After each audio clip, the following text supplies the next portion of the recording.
are?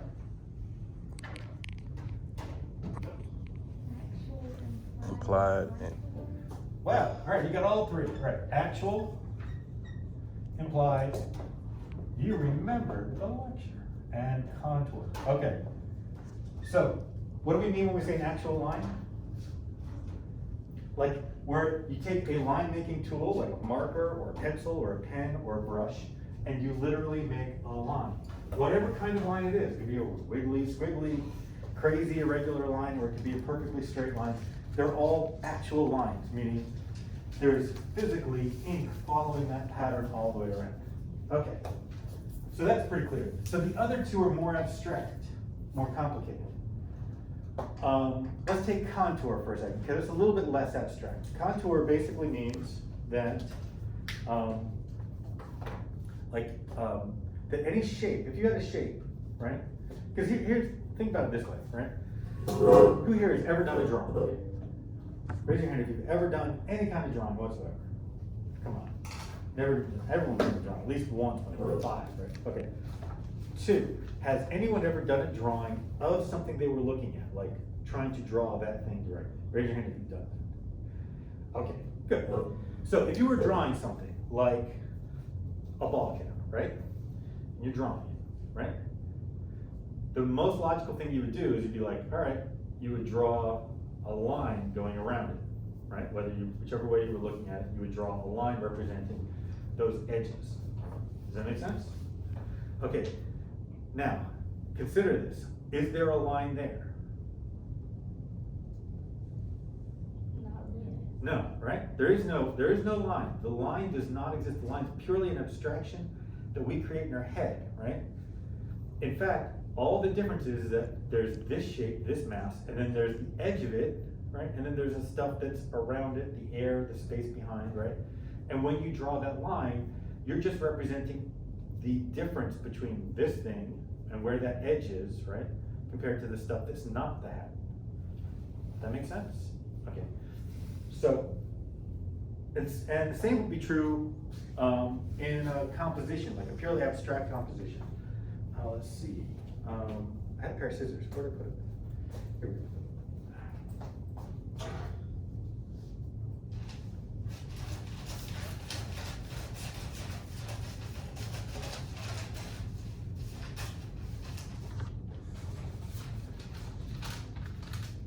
That's not very clear. Let's try it on the wall. Okay. All right. Now everyone can see there's a shape here, right? And one of the edges of this shape makes something of an interesting line, right? But then once again, just like with the real life stuff with the hat, there is no actual line there, right? The only difference is all of this stuff is this color, that value. All of that stuff is that color, that value, right? Does that make sense? Okay. And that's what we mean when we say contour. Most of art, right, creates lines through contour, meaning that someone puts down a shape in one place and another shape, and then the edge between the two shapes, right, which doesn't necessarily have a line between them. It's just an edge between one shape and another, right? That creates the impression of a line. We visually think about that edge between one thing and another as a line, but it's not really a line, it's just the edge of a shape. And that's what contour is, right? So we're all clear on that? Okay, so actual and contour are relatively simple to understand. Implied is more complicated. So in a way you could say a contour is kind of like an implied line, in that we create the idea of the line that's not really there, but there is at least a very definite edge there, right? There's a real thing there, even if it isn't actually a line. So, can someone give me a really obvious example of an implied line? You see it oftentimes when you're driving. You're looking at the road, making sure you're staying in your lane. Right. Yeah. Any kind of dotted line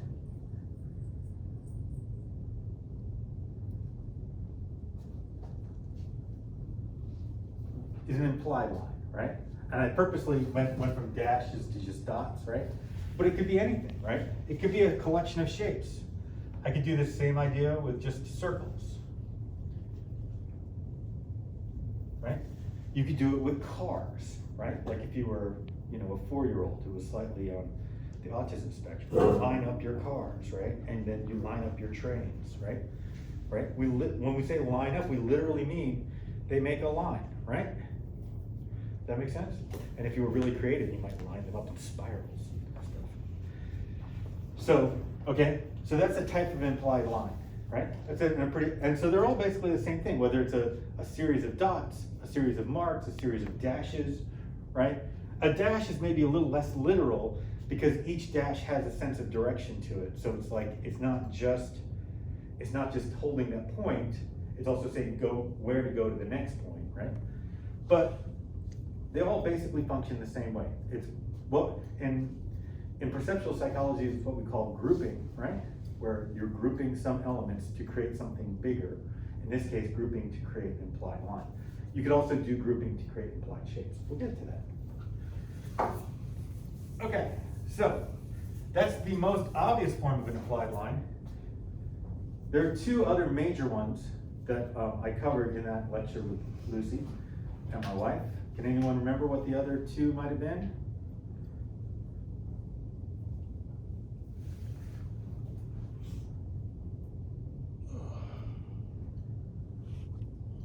Okay, well think about this. Think about like a Renaissance painting or a Baroque painting, right? There's Madonna with child, right? She's holding a baby. And next to her is, like down at her knees, is young infant John the Baptist. And you know, he's like, even though he's a baby, he's already precocious. He's like thinking theologically, so he's doing this, right? He's pointing, right? He's pointing to the baby, basically reminding everyone, yes, I'm important, and my goal is to, you know, but also he's in the painting literally going, he's the important one, over there, look at him, right? So, what kind of implied line is that? Right? Any kind of pointing is an implied line. Think about this, like that's a very literal kind of form, right? Like where someone goes, over there, right? But it's the same thing in a composition if I did this.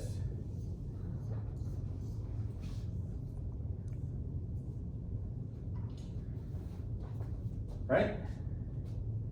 There's an implied line that connects this to that. Because there's a point that we're told to look at, and there's a bunch of things all pointing in one direction, which is also right at that point. And so we know, oh, our eye is supposed to go there.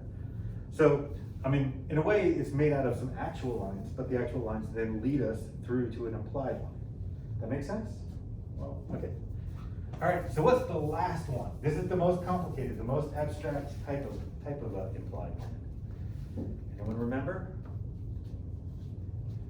Okay, I'm gonna do a demo. All right, watch me. I'm gonna make it out of a bunch of actual lines.